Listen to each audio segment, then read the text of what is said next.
So it's Adam, the History of Man, and it's on the 22nd to the 23rd of July, 7:30 at the King's Arms. So what it is, Adam, the History of Man, Professor Peter Potty Potts has created the resurrecting machine. So it's a bit like Jurassic Park when they get DNA and then create dinosaurs, but we created the first man. So Adam is the first man, and you're going to see Adam evolve throughout the whole of time. So it starts as like the ape man, then a hunter and gatherer, becomes a Roman soldier, goes through the dark ages, and in the end becomes modern man. And it's a comedy play, but there's a deep storyline behind there. Has humanity learned from the history of man? So it's a duo, so there's two characters, the Professor, Peter Potty Potts, and then Adam, who will then evolve throughout history. It's a bit random really, I just started writing. So I wrote books on like self-help and passing job interviews, and I write blog posts and stuff like that. And I love the theatre, I've been going to the theatre for like 15-20 years, and I just started writing this play and it kind of evolved. Got some actor friends to come round to read it, and it was like, this is really good, like the storyline's really great, you need to tweak some parts of it though. Got inspired, got creative, and in the end put it forward for the Manchester Fringe, and here I am today. So I come every year to watch it because I'm a massive theatre goer, but it's the first time that I'm going to direct and write a play for the Fringe. Manchester, you know, born and bred in Manchester, yeah, so I grew up in East Manchester, live in South Manchester now.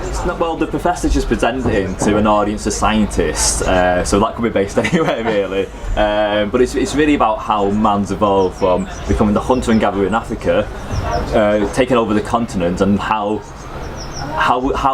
we've learned from history or how we've not learned from history. That's what the play is about really. So I'm a hypnotherapist to help people overcome fears and phobias. I also do careers and interview coaching and help young people inspire to higher education. So everything I do is always about helping people, and I've really been interested in the evolution of like people's minds. So the kind of based on like the evolution of mind, but really about the evolution of humanity in general. First Fringe, first play, I'm very excited. Good actually. Loads of people just get put off because they don't want to try something new. I always find myself, you know, full into everything. Like, first wrote a book, someone said, you can't write a book, just do it, write a book. Set up a business, just do it, like just do things, you just got to jump in there and do things. I wrote 4 books, so I've got published books, self-published books, I've got e-books as well. Well, I have got famous clients, but I'm not really allowed to give out names, so I've had clients that people would recognise.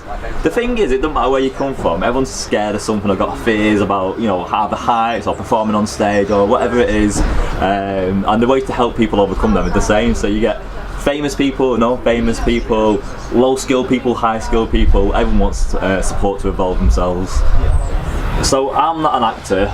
One of the cast in there is a full-time actor. He's in loads of small productions. The other actor is a brand new actor as well, who his background is like a TEDx coach. So he coaches people who are doing TEDx talks. He's been like the president of Toastmasters. He's a big public speaker. He does loads of stuff on leadership. And one of the characters is presenting, the scientist is presenting to this like audience. So it's like a perfect match for him. So it's his first acting role, playing alongside an experienced actor as well. Well, it's called Ed Hall.